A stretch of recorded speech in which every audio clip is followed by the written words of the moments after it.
E aí pessoal, tudo bem com vocês? Eu espero que vocês estejam maravilhosamente bem e hoje eu lhes trago a partida imortal de Wilhelm Steinitz, que foi o primeiro campeão mundial. Nessa partida você vai ver o Steinitz sacrificando a sua torre diversas vezes, ele sacrifica a mesma torre de novo e de novo e de novo, e o adversário nunca pode aceitar o sacrifício sem de uma maneira ou de outra acelerar o checkmate, e em um dado momento ele anuncia para a plateia, quando o seu adversário abandona, que ele tinha checkmate forçado em 9 lances e ele demonstra os seus cálculos de maneira simplesmente brilhante. Então, essa é uma partida que todo fã de xadrez, todo enxadrista precisa conhecer. Foi jogada um ano depois que ele perdeu o título de campeão mundial aí para o seu sucessor, o Emanuel Lasker, e o Steinitz já era um homem bem velhinho, no entanto, você vai ver que ele ainda jogava xadrez pra caramba, né?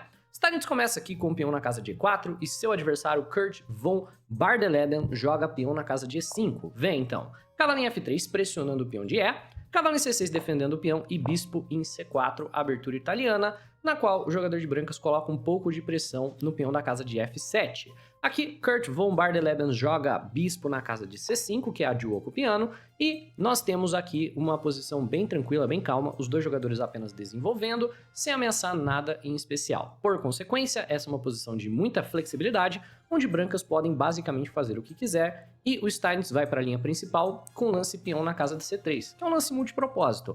Ao mesmo tempo está controlando o cavalo do adversário, que agora não vai ter, por exemplo, o salto cavalo em D4, que tende a ser um problema aqui para muitos iniciantes, e ele prepara o lance peão na casa de D4 para poder atacar o centro do tabuleiro.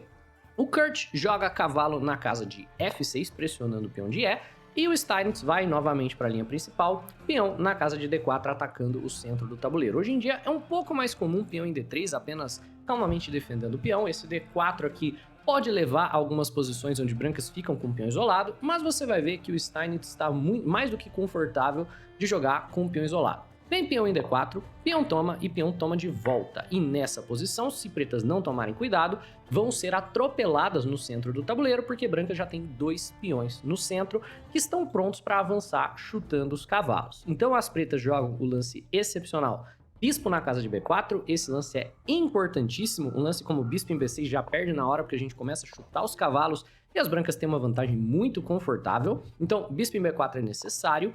E aqui, ao invés do mais comum, que joga para manter os peões, bispo em D2, né? A ideia sendo bispo em D2, se bispo toma, cavalo toma defendendo o peão. E se após o bispo em D2, cavalo por peão, a gente tem aquele sacrifício na casa de F7 recuperando material, a ideia é bispo por B4, cavalo por, bispo por F7, dama B3, o jogador de brancas aqui estaria um pouco melhor, né? Então a ideia geral do bispo em D2 é manter o peão.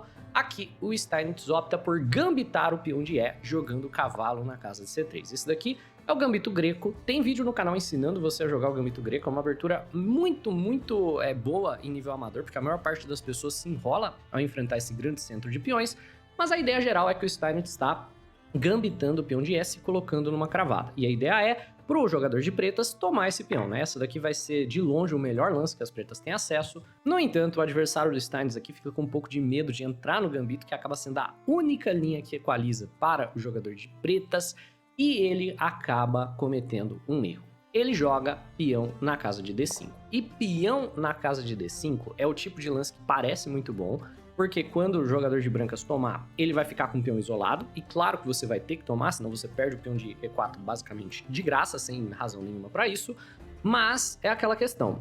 O peão isolado, ele é, claro, uma fraqueza no longo prazo. Peão toma, cavalo toma, você tem um peão aqui na casa de D4 que no longo prazo acaba sendo um peão relativamente fraco, mas você tem que pensar que o jogador de brancas, nesse caso, é o único jogador que possui qualquer tipo de presença central. Então, é aquela pergunta clássica, uma fraqueza realmente vai ser uma fraqueza se o adversário não tem nenhuma maneira direta de explorá-la? E o Steinitz está respondendo em alto e bom tom que esse não é o caso. Ele simplesmente faz o roque gambitando um segundo peão. O primeiro peão do gambito não foi aceito, que era o peão de E, e agora ele está gambitando uma segunda vez um peão aqui na casa de C3, que o adversário pode tomar se quiser. Qual que seria a ideia aqui do gambito do Steinitz? A ideia desse gambito é que se o adversário quiser jogar algo como cavalo por C3, peão por cavalo, desisolando o peão central, e algo como bispo toma C3 com tempo na torre, você, que é um jogador mais iniciante, pode olhar para isso e pensar que o jogador de pretas vai fazer um ótimo negócio pegando essa torre aqui, mas a verdade é que as brancas podem jogar lances simples como dama em B3, ameaçando F7, ou bispo em A3 e o jogador de pretas vai ficar completamente perdido por conta do rei que tá preso no centro do tabuleiro. Depois de bispo toma torre, a gente tem dama cheque, a gente tem torre cheque, e mesmo que ele possa tentar se defender com bispo em E6, esse tipo de coisa, né, o adversário aqui vai acabar tendo o seu rei perseguido pelo centro do tabuleiro. Se ele se defende de dama, a gente tira a dama com cheque, joga a torre 1, prende a dama dele, e basicamente não vale a pena de maneira alguma para o jogador de pretas aceitar esse peão que está sendo ofertado aqui. Então o que ele faz? Ele joga bispo em E6, super protegendo o seu cavalo, né? Então agora tá protegido de bispo e de dama e estava atacado 2 vezes. Então esse lance é necessário se você não vai trocar em C3.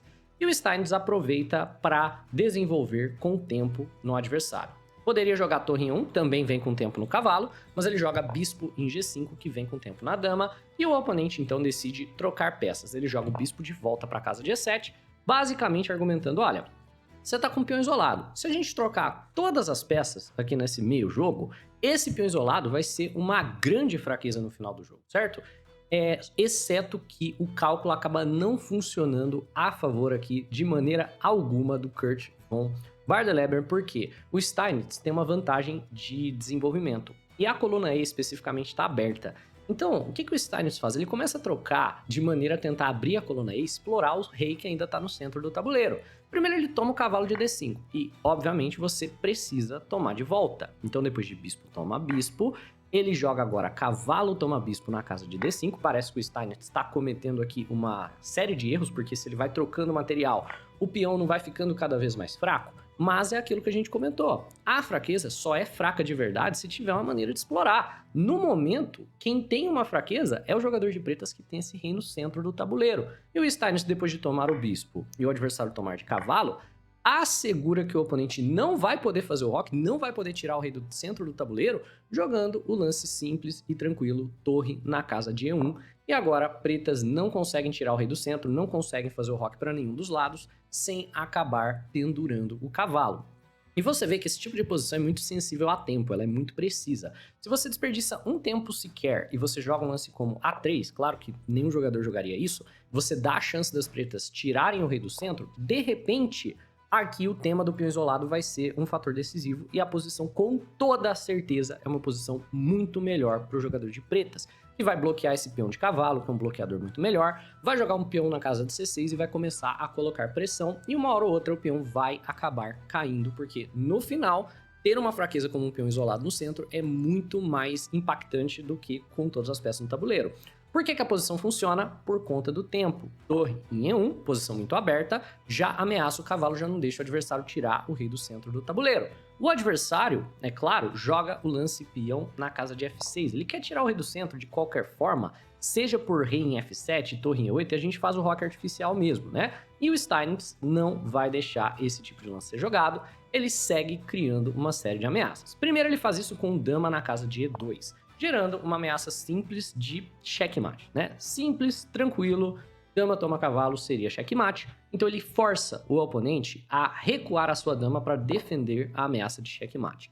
E agora o Steinitz vai utilizar de todas as vantagens que você tem do peão da dama isolado, que são as vantagens ao longo da coluna E da coluna C que ficam abertas. Ele joga torre na casa de C1. A ideia do lance torre na casa de C1 é uma ideia super forte, né? Mas é a ideia de você ficar pressionando o peão de C, e vamos dizer que o jogador de pretas aqui jogue rei na casa de F7, o Steinitz poderia tentar algo como cavalo por E5, um sacrifício de cavalo muito bacana. Você tem que aceitar, senão você perde a dama, e depois de F por E5, a gente tem peão toma em E5 ameaçando o duplo, que ganha a dama, e a dama já não vai mais conseguir manter a defesa do peão de C, por exemplo. Se dama em E6 para ficar de olho no duplo, alguma coisa do gênero, acho que essa é a melhor continuação das pretas, inclusive, aí vai vir torre por C7 e o jogador de pretas vai ter que se segurar nessa posição. É uma posição objetivamente igual, por incrível que pareça, o computador dá aqui uma avaliação empatada, né, bem interessante. E o computador considera isso empatado depois de dama em F3, rei G8 e torre por C7. Ele acredita que pretas conseguem segurar, mas da perspectiva humana, não é uma posição que você quer se encontrar, né, de pretas. Eu prefiro muito as brancas nessa posição, porque pretas parecem estar à beira de um colapso. Essa torre não parece que vai jogar nunca. No entanto, objetivamente falando, é uma posição que empata. Então, para evitar essa ideia do cavalo E5 cheque, caso o rei F7 seja jogado, o Kurt von Barleben joga um lance muito pior. Objetivamente falando, um lance muito pior. Ao invés de rei F7, aceitando o sacrifício, ele joga peão na casa de C6.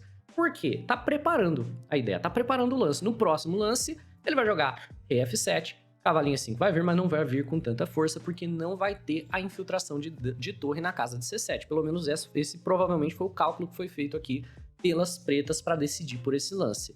No entanto, peão na casa de C6 acaba sendo uma gafe terrível, porque permite ao Steinitz um lance de uma beleza extraordinária e de uma profundidade muito, muito legal. Então, se você até o momento tá curtindo aí a partida, esse é o seu momento para pausar o vídeo e tentar se colocar aqui na posição do Wilhelm Steinitz, tentar resolver aqui como o jogador de brancas capitaliza sobre o erro do seu adversário. É um lance bem profundo, então eu vou dar tempo para você pensar, e eu peço que se você está curtindo aqui o vídeo, se você está aprendendo algo de novo, curtindo a partida, deixa o like, não custa nada, me ajuda demais e é de graça, tá? Vamos lá, para aqueles que foram capazes de encontrar, o lance do Steinitz é um lance bem profundo, que é peão na casa de D5. Esse lance vem de um plano bem simples até, certo? Tem uma peça na posição dele que não tá fazendo nada, em especial, que é o cavalo de F3. Você pode até pensar, mas ele tá defendendo o peão. Nem isso ele tá fazendo, porque a dama nunca pode tomar o peão sem que o checkmate seja dado. Então é uma peça que simplesmente não tá participando do jogo.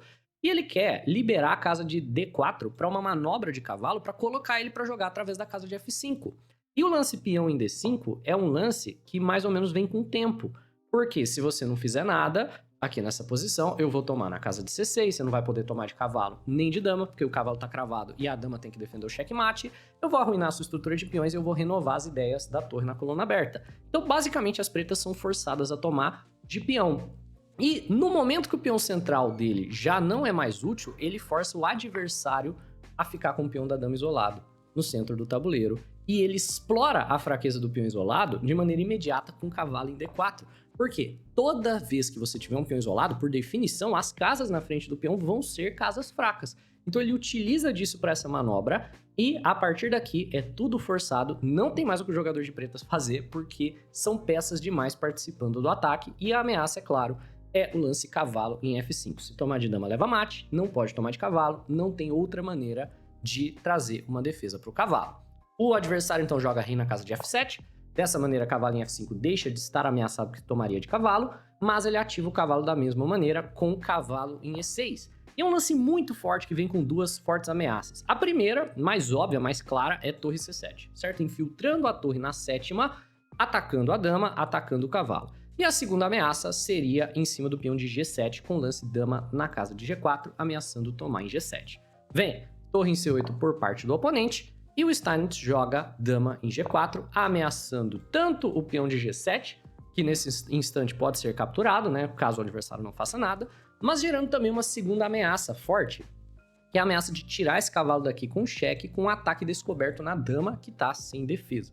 Então, nós temos peão em G6, defendendo, é claro, dama por G7, que certamente levaria a checkmate, e o Steinitz capitaliza em cima da tática da dama, que está caindo aqui, e ele joga cavalo em G5 cheque, certo? Esse lance muito bacana e é um lance que só funciona se você calcular bem. E a ideia do lance, é claro, é capturar a dama, mas como o adversário não vai deixar a dama cair, ele joga rei na casa de E8, esse lance na verdade prepara toda a sequência que imortaliza esse jogo, porque é uma posição surpreendentemente delicada e surpreendentemente difícil da gente converter nesse ponto aqui para o jogador de brancas. E é nessa posição que o Wilhelm Steinitz começa com os lances artísticos. Ele joga, é claro, se aproveitando do tema, que a gente tem um raio-x em cima da torre de C8 através da dama do adversário, o lance torre toma cavalo. É o primeiro sacrifício de torre e vai contando quantas vezes ele vai sacrificar essa torre. A razão pela qual esse lance funciona tão bem é que você tá sacrificando uma torre em cima do cavalo, sacrificando a qualidade, mas se o adversário toma de dama, você ganha uma torre limpa ali na casa de C8. Então, no final da linha, você recupera o material que foi sacrificado e, na verdade, vai para um final completamente ganho, onde você tem uma peça e o adversário não tem absolutamente nada. Por consequência, o jogador de pretas não pode capturar essa torre de dama de maneira alguma. Agora, qual seria a justificativa da razão pela qual o adversário não pode tomar essa torre de rei? E a sequência não é também particularmente simples, mas a ideia geral é, caso ele tome de rei, isso não vai funcionar por conta do lance torre na casa de E1 cheque. E esse lance é muito forte porque a partir daqui o adversário tem 3 casas para caminhar o rei. A casa de F8 a gente pode descartar porque a dama cai de graça, então a gente precisa calcular rei D6 e rei D8. Vamos começar com o rei na casa de D8. Aqui o problema é que cavalo em E6 cheque vai forçar o rei dele a pisar na coluna E novamente, e depois o cavalo sai com cheque ganhando a dama do adversário. Então, por exemplo, E7, cavalo C5 cheque, a gente ganha a dama de graça, e claro, o adversário está muito pior nesse caso. Mas o lance rei na casa de D6 não permite esse mesmo truque com o cavalo em E6, mas o Steinitz ainda estaria completamente ganho por conta do lance dama em B4 cheque. E o adversário não pode novamente pisar na coluna E. Ele poderia tentar caminhar o rei para a coluna C, né, onde ele vai continuar sendo perseguido, torre C1 checkmate. Se ele tentar pisar aqui na casa de C7, por exemplo, novamente vai continuar sendo perseguido. Cavalo em E6, o mesmo lance da última linha, rei na casa de B8 e a gente tem dama em F4, forçando o adversário a sangrar material só para se manter na partida. Torre C7, a gente pode tomar de cavalo. Se ele toma de dama, a dama fica cravada. Torre em 8 é mate em 1. Então, é uma sequência longa, né? Mas depois do dama em B4, o adversário vai ser forçado a cobrir de torre para não pisar na coluna C. E nesse caso, nós temos uma simplificação forçada muito bacana, muito bonita, que é torre em E6. Se ele movimenta o rei para C7, a torre cai de graça. Se ele toma, no final da linha, a gente vai simplificar para um final de dama contra torre e vai ganhar. Então, depois do torre em E7, certo? Torre por cavalo, esse daqui é um lance extremamente profundo, é um sacrifício muito bonito, muito legal, onde a gente já viu por que ele não pode tomar de dama e a gente já viu por que ele não pode tomar de rei. No entanto, o Kurt von Bardeleben, né, percebe que as brancas têm problemas na última fileira. Então ele joga um lance rei na casa de F8. E esse lance, na verdade, deixa a vitória das brancas bem mais difícil do que era para ser, certo? Porque nesse ponto, brancas não podem só catar a dama, né? A gente não pode só jogar dama, tomar dama. Isso vai levar a checkmate forçado com torre por C1, você volta a torre por torre, checkmate. De repente você joga no lixo a vitória maravilhosa que era para você ter. E, ao mesmo tempo, tem um cavalo caindo, tem uma dama caindo e tem uma torre caindo. Então, de repente, você olha para essa posição, você precisa fazer alguma coisa com cheque, tem que ser com cheque, o que quer que você faça, porque senão você vai levar checkmate, e você começa a avaliar o que você tem de lance, né? Cavalo pro H7 não é suficiente, não funciona. Torre tomar torre não é suficiente, não funciona. E o Steinitz começa, então, a sua sequência que imortaliza a partida. Novamente, é um momento para você pensar como você converteria essa posição. Pausa aí o vídeo de novo, tenta por conta própria, é surpreendentemente complicado e muito bonito, né? Nessa posição, para aqueles que foram capazes de ver o segundo sacrifício de torre, torre em F7. Não quer tomar a torre em E7? Então beleza, toma em F7. A justificativa é exatamente a mesma. Você não pode tomar de dama, porque senão cai a torre na casa de C8, a gente simplifica para aquele final, onde o Steinitz tem um cavalo a mais. Só que ele não pode repetir lances, ele não pode pisar na coluna E, porque senão toma a dama com checkmate, né? Rei em E8 não é uma possibilidade. Dama toma dama, checkmate. Então o Kurt faz o quê? Rei G8, beleza. Vamos apenas, né, manter o status quo. Aqui não muda nada, eu ainda tô ameaçando o checkmate lá no fundo do tabuleiro, minha dama tá caindo, mas não tem problema, você não pode tomar, seu cavalo tá caindo, depois a sua torre tá caindo. Só que o Steinitz faz o quê? Terceiro sacrifício de torre, torre na casa de G7. Exatamente a mesma justificativa. Se você tomar de dama, cai a torre em C8. Se você toma de rei, cai a dama com cheque. E você também não pode repetir lances. Um lance como rei em F8, para a gente ficar indo e voltando com a torre, vai levar cavalo por H7, te forçando a aceitar a torre. E depois que você aceita a torre, dama toma dama, vem com cheque defendendo o cavalo, vai cair a torre em C8 e pretas não tem esperança nenhuma. Então, pretas jogam aqui rei na casa de H8. Steinitz segue exatamente a mesma coisa. torre por H7, e a história diz que nesse momento, o Kurt von Bardeleben, que é um nome extremamente divertido de falar, se levanta e vai embora, deixou o tempo correndo. Fez igual a galera faz hoje em dia no Lichess, no chess.com, quando tá perdendo, né? Simplesmente deixou o relógio rodando, levantou e foi embora. E o Steinitz anunciou que nessa posição ele tinha checkmate forçado após o lance rei em G8 por parte do adversário, dentro de 9 lances. E o que seria a sequência? Ele seguiria sacrificando a torre. Torre G8. E a ideia, qual que é a diferença, né? Por que a gente não vai só repetir lances aqui em H7 e G8? A ideia é basicamente a mesma, né? Se você pisa na casa de H8, agora eu posso te dar um cheque de dama porque não tem um peão em H7. Rei toma a torre é forçado e a sequência de mate que o Steinitz viu e mostrou para todos que estavam presentes é muito bonita. Dama em H7 cheque, em F8.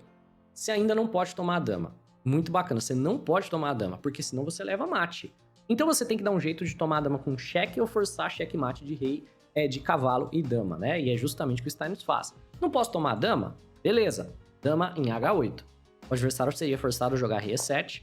E aí a gente tem dama em G7 cheque. E aqui a gente tem duas sequências possíveis novamente. Ou ele vai para D8 ou para D6. Se ele vem para D6, é relativamente tranquilo, né? Rei na casa de D6 vai levar dama por F6 cheque. Dama em E6 é a única possibilidade, então dama por E6 é checkmate. Então, o adversário jogaria, segundo o Steinitz, o lance rei em E8. E o Steinitz tentaria o quê? Forçar o rei dele a caminhar para o centro. Então, dama em G8 cheque, rei E7, dama em F7, rei D8, dama em F8. Aqui o adversário, né, é forçado a bloquear, dama em E8, e a gente tem a sequência de checkmate com cavalo em F7 cheque, rei na casa de D7 e dama em D6 cheque, mate, todo forçado, né? Tudo forçado a sequência. E essa é a imortal do Steinitz. Uma das partidas combinatórias mais bonitas da história do xadrez, com uma sequência brilhante de sacrifícios de torre e ainda uma história bem legal no final aí de como o velho Steinitz havia calculado uma sequência de mais de 9 lances, acredito que foram 10 lances no final, até o checkmate. É isso, pessoal. Eu espero que vocês tenham curtido. Essa é uma das partidas que eu acho que todo mundo tem que conhecer. Caso tenha gostado, deixa um like no vídeo, se inscreve no canal. Um abraço e até a próxima.